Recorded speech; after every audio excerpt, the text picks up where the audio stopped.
Hey guys, this is Leah Lamar, and I'm joined by my co-host Teddy Mellencamp, and we have an amazing podcast called Real Time Crime. Are you obsessed with solving crimes? Do you believe you should be giving an FYI to the FBI?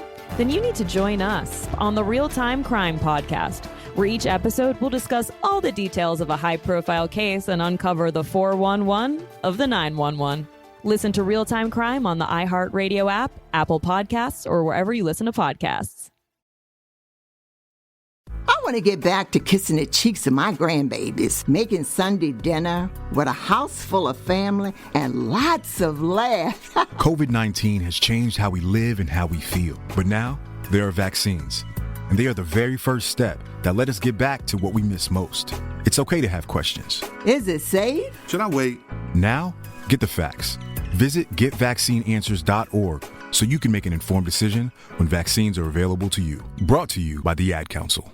Hey, I'm billion-dollar broker Ryan Serhant, and I'm here to tell you that my very, very popular and successful podcast, Big Money Energy, is returning for Season 2 on October 25th, so subscribe now. Season 2 features some of the most accomplished people on the planet to find out what they did to get there. So if you're interested in entrepreneurship, building wealth, and learning better habits from some of the most successful people in the world, then this is the podcast for you. Listen to Big Money Energy on the iHeartRadio app, Apple Podcasts, or wherever you get your podcasts. You found primetime action with Gil Alexander and Matt Brown on VSiN, the sports betting network. Hour number 2 of VSiN's primetime action. Gil Alexander, Matt Brown, Kelly Bidlin. Glad you could join us tonight on MSG+. Ravens and Colts getting set to go. Tampa Bay and Boston playing Game 4 of their best-of-5 division series in the American League. The Red Sox with a 2-1 advantage, scoreless in the bottom of the third. But the Red Sox with runners at first and second with one out, or at least it appears, Kelly, to be first and second with that clip art from 1995 that they're using. That's right. It's the Monopoly board. That's right. Yeah. You're at Marvin Gardens there, I believe. What is your live line on this? Red Sox have to have been juiced upward with the current situation with runners at first and second. Yeah, live numbers on this game. Let's see. We've got minus 175. Is what they're sitting at. Yeah, minus 175 for those who are wondering because of the situation, runners at first and second, those new to betting. Right now, the expectation is that the Red Sox are obviously with runners in scoring position, could very well take the lead, and so that line is juiced up a little bit. Obviously, if the Rays are able to escape this inning, that will come back down. That's how live lines, generally speaking, operate. NFL yesterday, this from David Behrman over at ESPN. Per ESPN stats and information, entering last night's game, and there were no missed kicks last night. So for the weekend, including Thursday, there have been 12 missed field goals and 12 missed extra points in Week 5 thus far. Since the extra point was moved back in 2015, Week 5 of this season, the first week in that span to have double-digit missed field goals and double-digit missed extra points. That includes one of the most unbelievable sequences of events you'll see in any game, in the Green Bay-Cincinnati game, where 5 combined field goals were missed from the 2:12 mark of the fourth quarter to what was eventually the game-winning kick from Mason Crosby in the closing seconds of overtime. That was actually not the closing seconds, but with 2 minutes left in overtime. That was an unbelievable sequence of events in that game. First time since 1991 that there were 4 straight missed field goals in the final 3 minutes of regulation and overtime in football. So it was just one of these just unbelievably weird days. I don't know what happened when they moved that extra point back, because it's still the same length as a chip shot field goal, what we regard as a chip shot field goal. But something got in the heads of kickers, and it is just fascinating to see how many misses. Best thing the NFL ever did was changing that rule. Yeah, so far, kickers are making just under 93% of extra points, but they are teams are also converting a little over 63% of two-point conversions, which means an extra point, if you kind of extrapolate that out, an extra point attempt is worth 0.9 points, whereas a two-point conversion is worth 1.3 points. So like kicking an extra point instead of going for two-point conversion, if you go for your percentages, you're actually giving up nearly half a point every single time that you kick an extra point so far this season. Now those percentages could even out and change and whatever as the course of the season goes on or whatever. But you're actually giving away points by kicking an extra point as opposed to going for two. Missed 36-yard field goal from Crosby with 2:12 left when it was 22-22. Could have put the Packers ahead. Evan McPherson then misses a 57-yarder with 26 seconds left. That could have put the Bengals ahead. Then with 3 seconds left, 3-run home run Rafael Devers and the Boston Red Sox. Wow. Whew. Already the Rays on the brink, and now the Red Sox draw first blood in this one, up 3-0, bottom of the third, a 2-out, 3-run shot off of Shane McClanahan. Oh, boy. And that minus 175 we just talked about, instead of going the other direction, just spiked higher, much higher. And then they got, then a 51-yarder was missed with 3 seconds left by Crosby. Then in overtime, 40-yarder to win it after an interception. Crosby misses it with 8:12 left in overtime. And then strange coaching. Zach Taylor, 4th and 1 at the Green Bay 32. Instead of going for it with 4:19 left in overtime, he says, Evan McPherson, why don't you go out there and kick a 49-yarder? He misses that. And then Matt LaFleur did the same thing with Mason Crosby. 49-yard field goal, 4th and 1 at the Cincinnati 32 with 2 minutes left. Instead of going for it, they're like, no, you go out there. We have faith in you, even after all those misses. Kick the 49-yarder, and he sunk it, 25-22. Yeah, it was Zach Taylor is going to hold back that team moving forward. And he needs to I'm not going to be he needs to go guy, but he's going to hold that team back for sure. So this one right here, guys, is taking a little bit of money. We were sitting 7 pretty much the entire week on the Ravens, and then here in the last couple hours, this thing moved to 7.5 across the board. I guess Kelly said it even moved to 8 here for a little bit. Yeah, just a few minutes here in the South Point. It did hit for a few 8 minutes, but yeah, this thing sat idle at 7 for the majority of the week, and I don't know, people put 2 and 2 together or what it was. Gil, maybe it was the injury report when it came out that made people go ahead and back the Ravens here. But yeah, a couple of last minute news things here was that on the Ravens side of things, Alejandro Villanueva, even though he hadn't been any good really this year, he is going to go tonight. He was listed as questionable. Ronnie Staley is out, offensive tackle for the Ravens. Safety Deshaun Elliott is out for the Ravens as well on the Colts side of things, as we mentioned. So Quentin Nelson got moved to IR. Then you have cornerback Rock Ya-Sin is out. Defensive end Kwity Paye is out. Offensive tackle Braden Smith is out. Running back Jordan Wilkins is out. And then safety Kari Willis was actually questionable. He is the available that they said, the whole available. So he did not get ruled out. That said, he is available for whatever, you make of that. I don't know what that means. Aren't we all, available? Third straight road game here for the Colts. So that weird schedule anomaly here where they had to play 3 straight road games. We were talking about this. Look, this Colts offense has been just bad by pretty much every metric there is out there, which is why this really does just favor this Ravens team so incredibly much. 26th DVOA, 27th by Pro Football Focus. They're 30th in pressure rate allowed, which that's what we were kind of talking about, why we were on the Carson Wentz rushing yards here, because I think a lot of plays are going to get broken up, get broken down and not go the way that he thinks. He's going to have to, improvise and do things on the fly here because, the Ravens are pretty good at getting pressure as anyway, and then the Colts give up pressure. So that's not a good combination. 25th in pass block win rate, 24th in yards per play, 26th in yards per pass, 22nd in early down success rate, 22nd in points per play, and 30th in red zone touchdown rate. So, it's short season. I get it. But so far, this Colts team has been absolutely pathetic on the offensive side of the ball. The defense is much better against the run than it is the pass, but Lamar Jackson's actually been much better passing the ball, and actually they're trusting him to pass the ball much more. He's averaging 31 pass attempts a game, which is by far the career high for him. And kind of under the radar, he's averaging 269 yards a game passing this year to go along with what he does with his legs. So it's kind of under the radar, but he's been sneaky good so far. As we mentioned in the prop section, he's higher rate of 20 or more yard pass completions than anyone in the league. He's also 9.3 air yards per completed pass. That's also the highest in the league. And so when you look at how this matches up, the Colts defense, like I said, much better against the run. They're fifth DVOA and 5th Pro Football Focus against the run. That is kind of their strength here. But they're 26th DVOA versus the pass, 28th by Pro Football Focus versus the pass. So we think we assume this Ravens team will go path of least resistance. We assume this Ravens team will be smart here and just try and go ahead and pass on this team, which is going to be the way to go. And so you look at this defense, they're also 31st in pressure rate. So Lamar Jackson shouldn't be running for his life and all that, which should also help him with his passing. Because again, he's much better when he has time to throw and he's not having to make second and third reads and stuff like that. And the defense is also just giving it up on early downs, 26 and early on EPA, 26th also in points per play allowed as well. So it's just a really, really, really good matchup here for what I think is probably a much improved Lamar Jackson passing the ball. They did not go ahead and activate Rashad Bateman for this game. They want to go ahead and give him one extra week, which I also think lets you know what they think about this Colts team in general, because it's a good point. Like the talk all week was they were going to activate him and put him on a pitch count. And then they were just like, we'll just wait a week.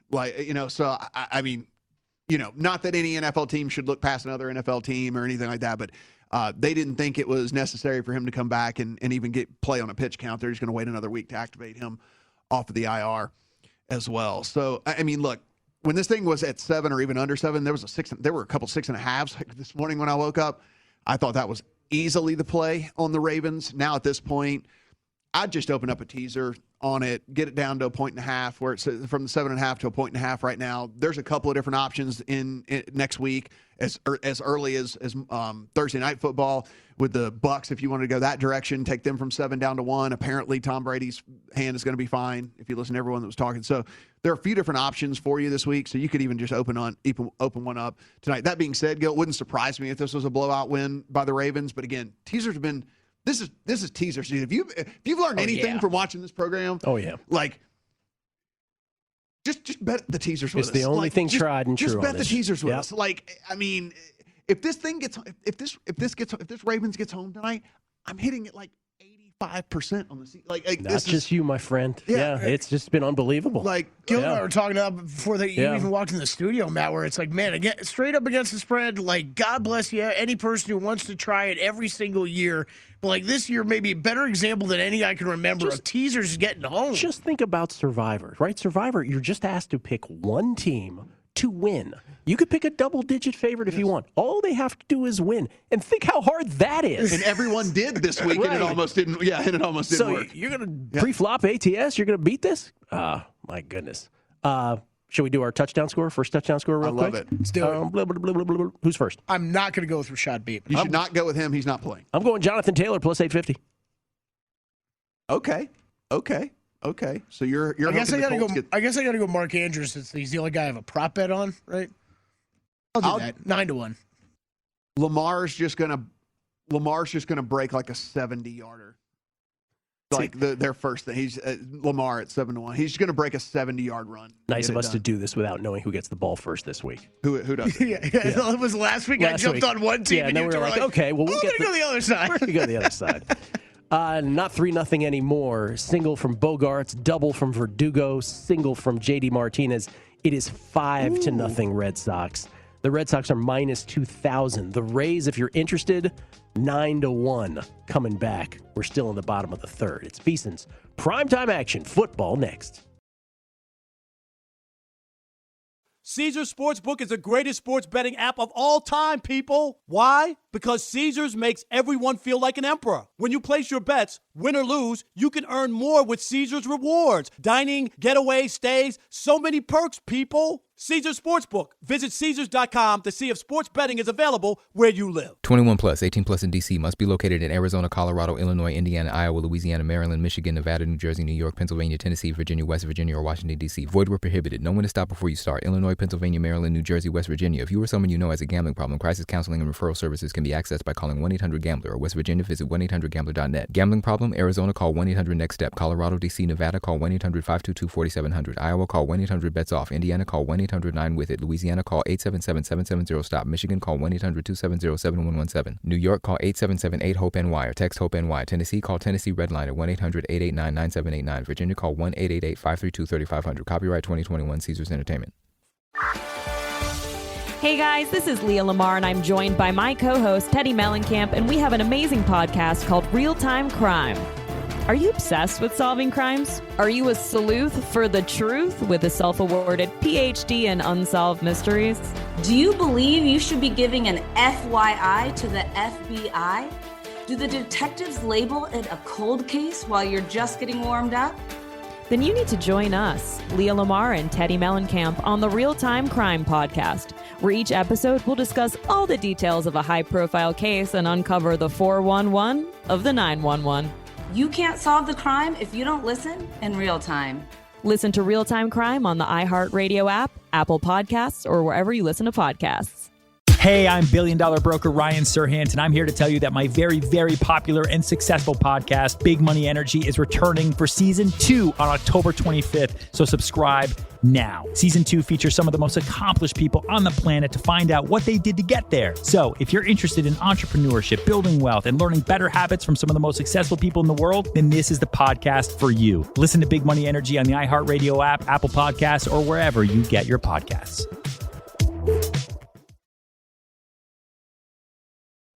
You are looking live at Primetime Action with Gil Alexander and Matt Brown on VSiN, the Sports Betting Network. Back on Primetime Action, Gil, Matt, and Kelly, 5-0 Red Sox. And the Red Sox are just trying to put a dent in the monster. J.D. Martinez with the RBI single to make it 5-0 off the monster. And then Hunter Renfroe, once again, Kelly, football weekends. How does he baseball get there during so the week. fast? He hits a double off the monster. And now runners at second and third, Christian Vasquez at the plate. And this would be a rather large at-bat. Because even the White Sox last night, listen, they were down 2-0. They were down 4 runs to the Astros. And it looked like Matt Brown's Houston Astros were going to close it out. Did not happen. 5 runs, tough to manage enough. But if this one knocks in a couple, if this is a hit that knocks in a couple runs here, then that's a whole different matter. So the Rays, the 100-win Tampa Bay Rays, 162 on the season, who won the AL East, as Yankees fans know, and Red Sox fans quite comfortably, need to get out of this, and they did. So 5-0, that is what the Rays trail as they go to the 4th at Fenway. And again, just updating those numbers, if you're interested in taking the Rays, plus 850 to win that ball game at DraftKings, plus 850. Before we get, because we mentioned college football, we want to take a look at college football odds momentarily. But the Chargers-Browns game yesterday, 47-42. The Chargers win this game yesterday. And I just want to say this about Brandon Staley. 4th and 2 at their own 24, down 27-13 with 10:34 left in the third quarter. He goes for it. 9-yard gain. And I just have to say, listen, there are going to be times when this is going to blow up in Brandon Staley's face. But bravo to Brandon Staley, because if that's a different coach, maybe their coach from last year, Mr. Anthony Lynn, maybe the Chargers get beat by 2 or 3 touchdowns in this game. But what I appreciate about Brandon Staley in that moment is he understands it's okay to lose by 100. It's the same as losing by 2. And so he went for it. They matriculated the ball down the field. And by the way, they went for 2 and cut an 8-point deficit to 6 after the touchdown. Then, down 35-21 in field goal range at the Cleveland 24 with 7:48 left. A 20-yard gain. They eschew the field goal. They're like, I'm not going to go down 11. Let's get the touchdown. 2 plays later, after the 20-yard gain, the next play was a touchdown. And then trailing 42-41. Hope you saw this sequence at the end. 3rd and 2 at the Cleveland 11 with 1:47 left. Brandon Staley instructs Austin Eckler, if you get a run into the end zone, slide down short of the goal line. Eckler does just that. Makes Cleveland use their last timeout, looking to milk the clock because he knows there's no point in scoring quickly here. Let's try to milk the clock when we score. Maybe a chip shot field goal from Tristan Vizcaíno, who he doesn't really seem to trust, and I don't blame him. But instead then, by the way, rather than kneeling, a little bit of a mistake from Brandon Staley and crew. They don't kneel on it. And the Browns, Kevin Stefanski says, I see you and I raise you. They push Eckler into the end zone. The Chargers D does hold for the 47-42 win. But what a symphony between Staley and Stefanski, the 2 best young coaches in the NFL. It was a bizarre scene watching it because you could tell some. I don't know if all the Browns players were on the same page. It looked like there was pulling and pushing going on from different players there. But yeah, it was that was entertaining at the end. It was awesome. I had the under. I only missed by 42 points. Oh. I had the under too. Yeah. I 42 missed points. by 42 points. Well, Matt, you decided. You're like, if I'm going to lose, it doesn't matter if I lose by 40. Yes. There you go. Exactly. So, yes, Exactly. I missed the under by 42 points. So Colts force a 3 and out to start things for Lamar Jackson and the Ravens offense. So Ravens going to punt here just a minute and 29 into this ball game. We mentioned college football. Kelly did, and we started talking about it a little bit. So let's take a look at the college football odds to win the championship after Texas A&M's upset of Alabama this past weekend. Georgia is your short shot. No surprise there probably now at plus 125. Bama remains at plus 220. But if you're wondering who 3, 4, 5, and 6 are, look at this. Ohio State, who lost to Oregon early in the year pretty badly at the Horseshoe, 8-1. Then Oklahoma with a unbelievable come-from-behind win over Texas. And as you said, Matt, the preseason Heisman Trophy favorite getting benched, Spencer Rattler, in favor of Caleb Williams, 15-1 for the Sooners. Iowa came back to beat Michigan at Iowa, 20-1. And then undefeated Cincinnati from the group of 5, 25-1. Michigan lurks as well at 30-1. You like anything there? Pretty interesting is that the not that it was really in question at all, but what this definitely ensures is if Alabama finishes out the rest of the season and then goes in the SEC championship game and beats Georgia, it almost all but ensures 2 SEC teams in the playoffs. Without question. So like the loss weirdly almost made sure that 2 teams from the SEC are going to be in the playoffs should Alabama again beat Georgia in the SEC championship. What if Georgia beats Alabama and rather well? Rightfully so. They probably shouldn't. I don't think they'll make it, and probably rightfully so they shouldn't. I'm worried that they shouldn't, but still will. I think that's going to be an interesting situation. Well, I guess it depends on how many undefeated that would still be left, and or how many one-loss teams, and the quality of the one loss. I mean, because look, if you're 2 losses and your second loss is to Georgia, who is the unquestioned number 1 in the country, I guess there is an argument to be made. That's why I said pretty convincingly. Yeah. Let's say you lose by 7 to 10 points. Then it shouldn't be them. Shouldn't be them. Yeah, I haven't really shopped around numbers here, but I don't. Alabama at over 2-1 is still pretty enticing. I gotta be honest. It's such a every year there's this discussion. I think this year's will be more interesting because I think there'll be more teams involved in the discussion. But if he'd have looked up, he didn't look up. Bounced, or was that Hines? Yeah, bounced right off Carson Wentz with a short bet. 3rd and 15. The Colts not getting anywhere quick on this subsequent drive to the Ravens being forced into 3 and out. Right off. Oh, that's Taylor. Pardon me. That's off Taylor's left shoulder pad, and nobody saw the carom, or nobody was in the vicinity. The thing about this is, my instinct, and I think I speak for a lot of people in this country, your instinct is to want to see new blood in there, right? So you want to see an Iowa or Cincinnati or somebody like that in the playoff. And then your next thought after that is, I don't know why I'm rooting for that. They're going to get destroyed. Exactly. Right? So it's I don't know. It's such an interesting conversation. By the way, 3rd and 15 to the house. To the house, short pass to Taylor, and no one's catching him. Speaking of to the house, they blitzed. Plus 850 for my mythical bet. They brought the house. Plus 850 for me, by the way. There you go. It's like I had the box score. The 3rd and they brought the house, and what a call! What a call! To throw the screen on a all-out blitz like that. A 76-yard. It'll go down as a 76-yard touchdown reception. Those go into Carson Wentz's box score, but it's all yak. It's all yak. Oh, look at it, just clearing the defensive lineman's hands, and great blocking on the exterior there by the Colts. And bringing 6 guys on a 3rd and 15. This is like the live and die defense of this Ravens team, which is something like that against this Colts team. I don't get. I get it against some of these other quarterbacks. Like you don't want. Let's just any top 5 quarterback to have all the time. You don't want Mahomes having all the time in the world and Tyreek running right by. Yeah, because you would be like, this team, I don't know. I don't agree with that, but hey, I'm not getting paid millions to defensive coordinate, so that's not my. Because it's only 2 minutes and 1 second into the game, the Ravens have gone just down to a 4-point favorite in this. Total reset at 55. So Bama would be the only thing you'd bet there? Yeah, it'd be the only thing. Yeah. And honestly, I don't know. I'm not betting at plus 220. If you found a 3-1 out there somehow, though, I I'd lock me in. I'm in now. I don't think that number's getting any higher than that. You know which is the one that offends me the most? And pardon me for if I'm about to offend people who went to the University of Oklahoma, people who go there currently. If you want to bet Oklahoma at 15-1, just give us the money. Just stop with the Oklahoma thing every year. Like, they are not a viable championship candidate. Knock on wood if you're with me. They were down 28-7. Thank you.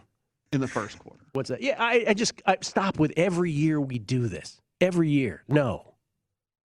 I would definitely rather see, speaking of teams that you'd rather see in the playoff, but you know we're going to lose. Yes. Like, I'd rather see Iowa and Cincinnati over Ohio State and Oklahoma. I would too, but they're going to get crushed. They're going to get crushed by Stetson Bennett. The Chiefs are Oklahoma. That's who like Patrick Mahomes is basically back in the Big 12, like right now. Like he's playing on an awesome offense with absolutely no defense whatsoever. Mm-hmm. I haven't said all that. I was extremely impressed with Oklahoma's backup quarterback coming in, and apparently, except for I don't know if he should have ever been on the bench in the first place. Because Heisman Trophy. That's right. I mean, the Heisman Trophy favorite, and I'm pretty sure the better guy is sitting on the bench the whole season so far. Appears that way. It appears that way. I love how Lincoln Riley went out of his way. Well, we brought Spencer Rattler back in for that 2-point conversion. He's trying to make it all nice. He did admit that he was thinking about making that change even heading into the game, though. So it wasn't even just the game. It was apparently he had it in mind here for the past couple of weeks. So, real quick, you agree with me, Brandon? If you had any coach in the NFL right now, would you take Brandon Staley or Kevin Stefanski? One of the two. One of the two. I just think they get win probabilities better than anybody else. Well, and plus, like, not that I'm not ageist or anything, but they're not of the age to where they came up and, like, they have these, like, set in their ways principles that, like, some of these guys seem like they just can't get away from. Yeah, totally agree. Pay me my plus 850 mythical gambling gods on a bet that I didn't make. Jonathan Taylor puts the Colts up 7-0. We'll come back. Prime time action on a Monday night, baseball and football. You are looking live at Primetime Action with Gil Alexander and Matt Brown on VSiN, the Sports Betting Network. Thank you, Brent Musburger. Always a pleasure to be introduced by the Godfather, Brent Musburger, Gil Alexander, Matt Brown, Kelly Bidlin. Primetime action on a Monday night playoff baseball. Red Sox and Rays. Red Sox up 5-0, already the 2-1 lead in the best-of-5 series. They can close out the team with the best record in the American League, the Rays, this night and advance to the American League Championship Series. Obviously, about 15 outs, exactly 15 outs still to go for the Red Sox to do that. And later tonight, Giants and Dodgers. Max Scherzer on the hill against Alex Wood. Game 3 of that series in the National League, all knotted up at a game apiece. Your Astros, that was the postponement earlier today, so you'll have to wait till tomorrow to see if your futures tickets will get one step further on the Houston Astros. They're up 2-1 in that best-of-5 series. Looked like they were going to close it out last night. Whoa, they called this a no-catch, huh? They called that that is a no-catch. Okay. It did move. It did move. Yeah, Mark Andrews had a bobble there at the bottom. So a punt coming, or just having come? Oh, here we come from the Ravens. So a second straight drive that ends in a punt for the Ravens, 7-0, in case you missed it earlier. A 76-yard screen pass to the house for Jonathan Taylor, 2 minutes and 1 second into this game. And it's 7-0 Colts. I mentioned, the Ravens trying to get to 4-1 to keep pace with the best teams with the best records, that is, in the American Football Conference. The Colts trying to prevent themselves from falling to 1-4, which would obviously not be the start that they had anticipated this year behind Carson Wentz. So good start for the Indianapolis Colts at Baltimore. Obviously, early going of that one. The Colts will start their next drive at their 15, 1st and 10, 11:19 left in the first quarter. This is definitely going to be on all over Sports Talk Radio tomorrow, but this is from a betting perspective. I mean, this is a thing as well. So more stuff has now come out in this whole John Gruden thing that leads you to believe there's probably going to be some action taken. So the Raiders are probably going to be without their head coach, I imagine, at some point here pretty soon, because the new stuff that has come out is suspendable for sure. So much more suspendable now. Much more Yeah. Well, yeah. When you take what he what he originally said. Now you're going to add all this other stuff on top because it's here. no longer a one-off, is right, what you're saying. Right. It is apparently a lot of different things here. So whether it's through the organization or through the NFL or through whatever it might be, there is some betting implications to that. If Well, let's be clear what you're talking about. There were more emails uncovered. Apparently however much a trove is. A trove. Yes. Of emails. Yes. With not flattering comments made by Gruden again. Across the gamut of things you don't say, so not even, just racial, not just gender specific, but all kinds of things in between. So, yeah. Let me ask you a question about yesterday. Mm-hmm. We deal in numbers. I do a show called A Numbers Game. We tend to keep things data oriented here on the show, and we don't often get into narratives.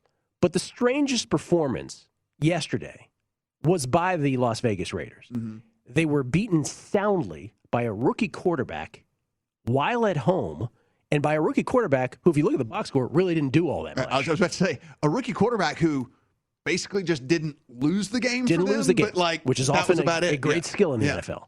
But Derek Carr was off. He was missing receivers. His receivers were letting him down at other times. And so the Raiders from 3-0 fall to 3-2. Do you think, regardless of how people feel about what happened off the field, do you think that it was a distraction to the Raiders? Has to be, because they're all getting asked about it all leading into the game, right? I mean, because you can't ignore it, right? I mean, every single reporter, got to the point to where the pregame shows and postgame shows were all talking about it, and Mike Tirico felt compelled that he had to come to John Gruden's defense, and Tony Dungy as well, and all this stuff like that, and so it has to be, because like you mentioned, Justin Fields threw for 111 yards in the game, 111 yards, and the Raiders lose 20-9 to this Bears team. And granted, the Bears defense played pretty good. I mean, they're obviously to hold the Raiders to 9 points, but that was a no-show at home, like you mentioned. That was a no-show at home against a rookie quarterback. And generally, the survivor pick that was responsible for the most losses ultimately yesterday, about the fourth or fifth most heavily picked team yesterday. Obviously, the Vikings and the Patriots in most survivor pools were the most picked.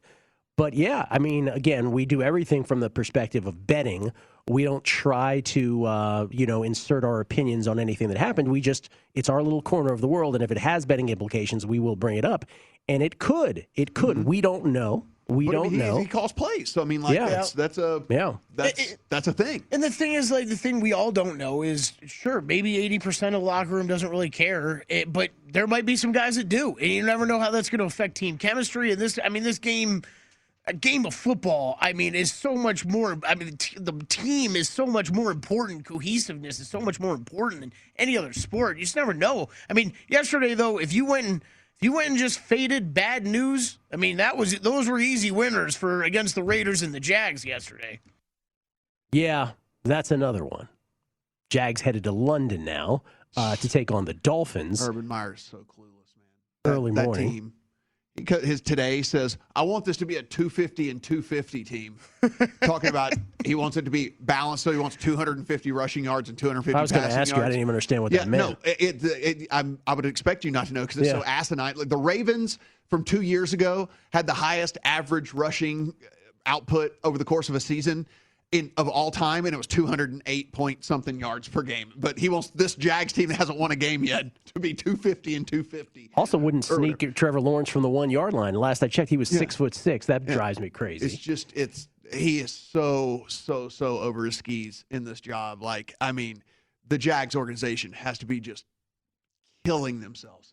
Secretly behind closed doors. The Raiders, by the way, they get the Broncos at Denver this week, and then a home game against Philadelphia before a bye week.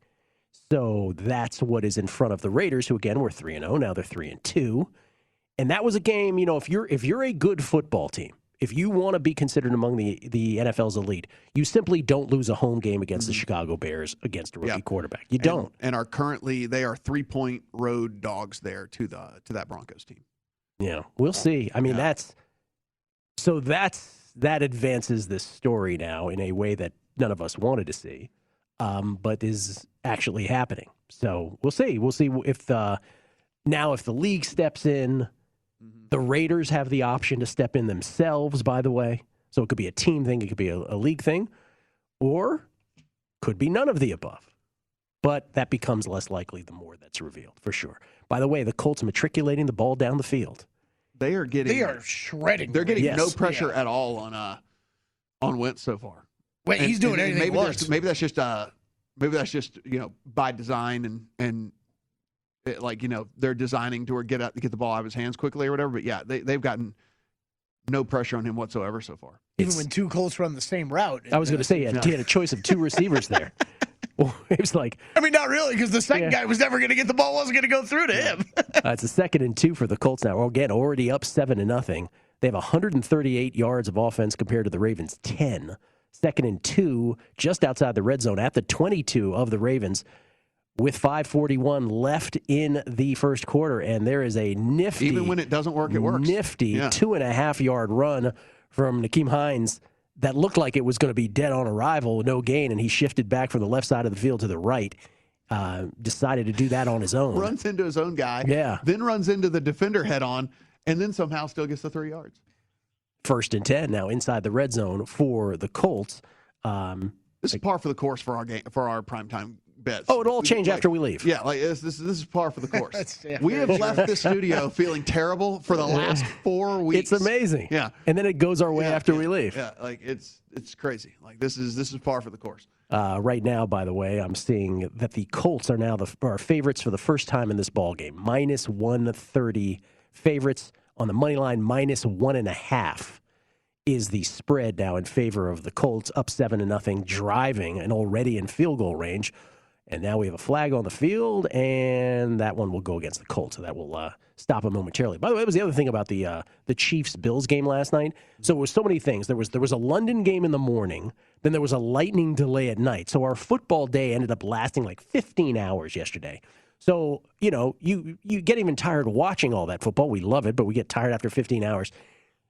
And then if you were on the wrong side of that, like I had the Chiefs. So that sort of lent into it. But the third thing was there were so many flags in that game thrown last night that it almost became unwatchable. And there was a sequence remember when the Chiefs had cut it to 31-20? There was a phantom hold called on the Bills after they had moved the chains, followed immediately by a phantom roughing the passer call on the Chiefs. And at that point, you almost like, what are we watching here? What are we doing? Stop with the flags. Because refs, they can control a game like that. And last night, it seemed like they wanted to call something on every play, which you can do. That was those back-to-back, though, right there. It was the worst. And whatever. I tweeted this. If you follow me, you already heard me say this. But it's like on borderline calls should always opt for not throwing the flag. Just let it play. Not That's right. throwing the flag. And it seems like more and more of these borderline calls, and you're talking about 2 non-pass interference things, but I mean, the pass interference ones are even worse. Wentz gets sacked. The ball is loose. This is at the 19-yard line, and it appears that the Ravens have it. Big defensive stop. Coming back on VSiN's Primetime Action. I want to get back to being in my community group. I want to continue having a soccer season. So I can throw parties again. So I can go to her parties. It'd really be nice to dine in instead of getting delivery for a change. So I can feel safe and protected for myself and my students. We each have our own reason for why we're getting vaccinated against COVID-19. What will yours be? Visit GetVaccineAnswers.org for information on the COVID-19 vaccines. It's up to you. Brought to you by the Ad Council. The My Cultura Podcast Network is dedicated to celebrating and elevating Latinx voices, stories, and content creators in English, Spanish, and Spanglish. My Cultura, to me, means familia. It means la comida, it means flavor, it means so many things. Friendships. All the beautiful music, dancing. It's our voice to be heard about so many different topics. Not waiting for anyone else to tell our stories. And to elevate Latinx voices, I think it's very important nowadays. It's the sense of pride that I get feeling like I belong to something. My Cultura is an opportunity to bring our stories to center stage. It's gonna be hot. I can't wait for you guys to listen in. Escucha the My Cultura Podcast Network on the iHeartRadio app or wherever you get your podcasts. Hi guys, it's Olivia Jade, and this is my podcast, Conversations. One of my favorite things in life is to meet new people and hear their stories and just converse in general. So I'm super excited about this podcast. I want to dive into a lot of different stories, hear from a bunch of different people. I think now more than ever, obviously, there are a lot of instances where we assume we know people's stories or what's happening, and I think it's so important, and really where the name comes from is just to start with a conversation to really understand and hear somebody's personal side of things. And I'm just really stoked to be able to bring on so many different people and amazing guests that you guys are probably familiar with or maybe unfamiliar with, and just talk to them and get to know them for who they actually are. Also, obviously, I want you guys to get to know me, so there will be a ton of conversations between me and you guys, Q&As, whatever you guys want to hear, but I'm just super excited to get personal on this podcast. Listen to Conversations starting October 24th on the iHeartRadio app, Apple Podcasts, or wherever you get your podcasts. You are looking live at Primetime Action with Gil Alexander and Matt Brown on VSiN, the Sports Betting Network. Get in on the Bellator 268 action for free with the Bellator MMA Prediction Challenge. Answer questions about how you think it'll all go down on October 16th for your shot at up to $5,000. Head to DraftKings.com/Showtime now to make your predictions before the fights begin. We'll be one step closer to claiming the light heavyweight throne. Don't miss the light heavyweight World Grand Prix semifinals on Saturday, October 16th, live on Showtime. Terms and conditions apply and other eligibility restrictions apply. See DraftKings.com for details. Ad8f was the Raven that strip-sacked Carson Wentz. You have some Owe futures, do you not? I do. I have Defensive Rookie of the Year on him. That was a large play. That's a gargantuan number, if I remember correctly. Yeah, it was a huge number. So that would keep doing the things. Keep doing what you're doing is what you're saying. Keep doing the things for the rest of the season, if you don't mind. May end up being the biggest play of this ball game. Again, Colts were up 7-0 and knocking at the door for it. They were already well into field goal range, and we're obviously thinking more. Now 7-0 it remains, and a 2nd and 7 for Lamar Jackson, who looks to take off. Won't get far, 3 yards. It'll be a 3rd and 5 coming up for the Ravens at their own 42. The Rays did get one run back in the top of the 5th. Didn't see how they did it, but Boston up 5-1 now on the Rays. So that live line shifts accordingly, not massively, but nonetheless 10-1. You could still get 10-1 on the Rays. So it was actually longer than what it was when we last checked in, but 10-1 on the Rays, down 5-1. Bottom of the 5th now, Red Sox taking their hacks in that one. And as far as this game went, remember I had just mentioned that the Colts inside the red zone are right on the cusp of being inside the red zone. Ooh, Lamar Jackson gets tackled. Tackle. Was that Leonard? No. Yes, Darius Leonard on the hit. The tackle machine that is Darius Leonard. And so the Ravens will have to punt a 3rd consecutive time to start this ball game. Wow. Did he start way over there? Yeah, wow. He read that all the way. He just ran him down, sprint, and got an ankle. Dove and got Lamar Jackson's ankle, and just enough to trip him up. It looked like Lamar Jackson was going to get there. I thought he might be gone for a while. Man, that's a heck of a play. So that strip sack on Wentz. Remember, right before that, the Colts were minus 1.5 point favorites for the first time in this ball game. They were favorites. Now they are back to being 2.5 point dogs, only being up 7-0. And they'll start their next drive about 1st and 10 at the first and 10 right there at about the 20-yard line. Right now, 2.5 points. The Ravens are 2.5 point favorites. The Colts, 2.5 point dogs, plus 110 on the money line. 7 seconds left in the first quarter in that one. So we'll follow that all night. By the way, Indian Wells, that is tennis's 5th major. That is happening right now. In addition to what it was a great weekend with the fight between Wilder and Fury, Wilder Fury 3, which we talked about earlier, college football having themselves a day, pro football, continuing with a great week 5, and just everything else going on in sports. The de facto 5th major in tennis, Indian Wells, the BNP Paribas Open there in Southern California in Riverside County tonight. Paula Badosa is taking on the American Coco Gauff. I'm on Badosa at even money. And then Barbora Krejcikova, who I think is rightfully one of the favorites to win this tournament. She's minus 160 against young American who's playing very well right now, Amanda Anisimova. I'm on Krejcikova, so I do have bets in both of those women's matches tonight. The first of which is at 9 p.m. Eastern. second of which should start right around 11 p.m. Eastern. And then tonight, the men's side, 4 matches as well. Cameron Norrie against Roberto Bautista Agut. Maybe of interest to some, Francis Tiafoe, the American, against Hubert Urquhart. I'm actually would probably stick Urquhart in a parlay, to be honest with you, as I would with Andrei Rublev at -575 versus Tommy Paul. Daniil Medvedev, who's the favorite to win this, a prohibitive favorite, -1800 against Filip Krajinovic. So that, if you're interested in tennis, are you betting any tennis, Matt? Any at all?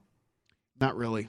I haven't really looked too. You want to? We'll peel back the curtain. You want to know why? Why? Because I have so much FOMO of not being able to go. I've kind of like checked out of this tournament, to be honest with you. Because like I've gone every year that it's been a thing, but then obviously they had to move it this year to football season because of COVID. And so yeah, I'm having this knowing that it's right down the street, but I can't go. I've kind of like checked out of this tournament. We got to add it to the list of primetime action things we got to go to. When do they typically do it? March. Okay. Was the first event canceled for the pandemic, with the pandemic last year. But before the Sunday before the conference tournaments were all scuttled in college basketball, I was sitting at an airport in San Francisco coming back here.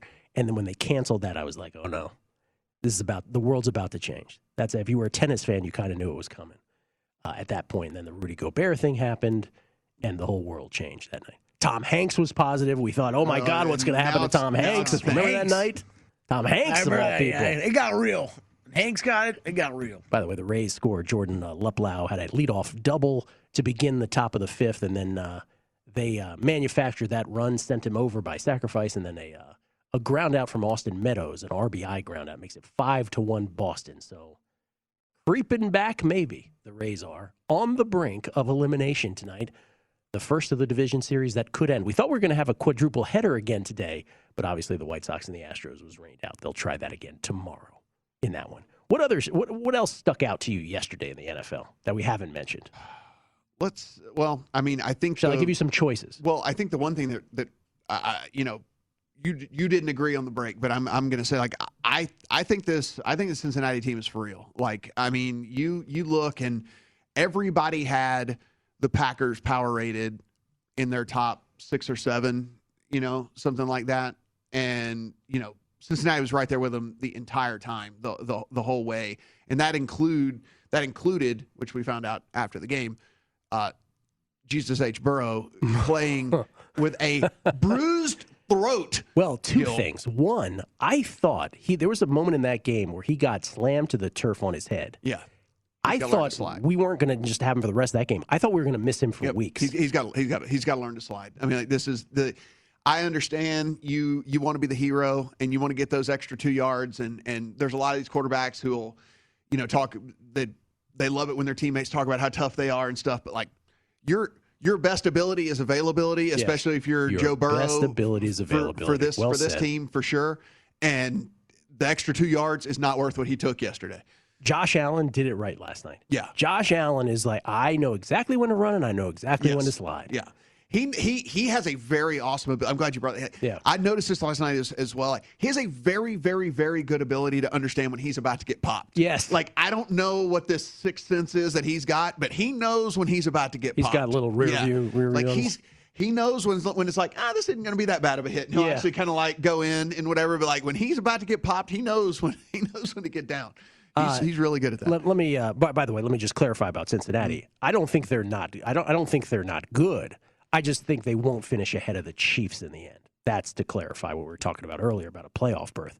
Let me ask you about the Giants, since there's a lot of this audience is listening, are Giants fans, because we talked about the Jets and Robert Saleh's way that he handled that final sequence in London against the Falcons. The Giants, I'm born and raised a Washington football fan. There's a buddy of mine who I've known since we were 6 years old. After every Washington football game, we get on the phone and we do a little autopsy. When we were kids, it took an hour. Now it's like 30 seconds and we're off the phone.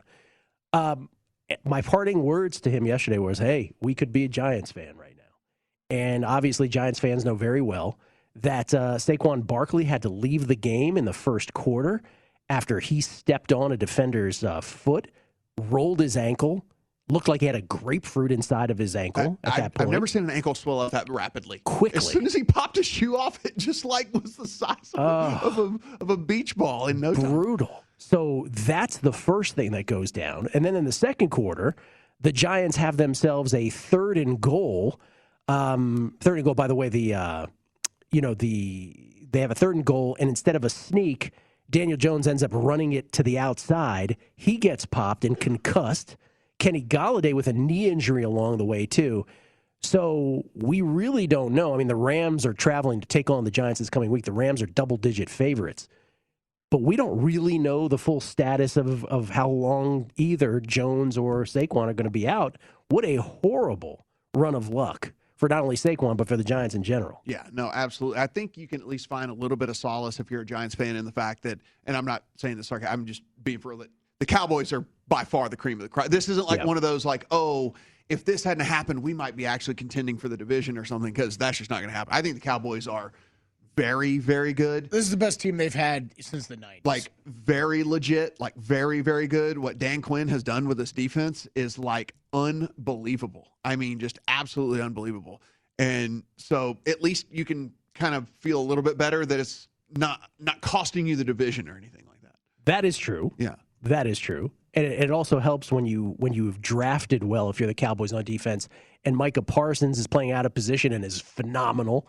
And Trayvon Diggs apparently is the most amazing cornerback who's ever played the game. Yeah, only has at least one interception every game so far. It's only been twice, I think, done before that. 5 picks in the first 5 games of the season. Best dude in the family. Best Diggs in the family. Best Diggs in the family these days. We'll come back. Once again, the Colts are in plus territory, up 7-0. 12:25 left in the first half. Red Sox up 5-1. We'll update it all next. VSiN's Primetime Action.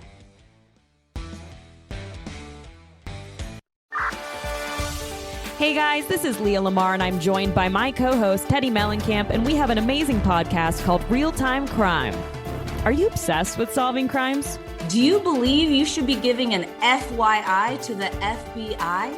Then you need to join us on the Real Time Crime podcast, where each episode will discuss all the details of a high-profile case and uncover the 411 of the 911. Listen to Real Time Crime on the iHeartRadio app, Apple Podcasts, or wherever you listen to podcasts.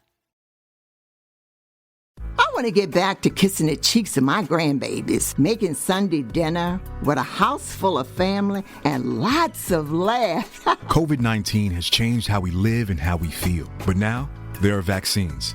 And they are the very first step that let us get back to what we miss most. It's okay to have questions. Is it safe? Should I wait? Now, get the facts.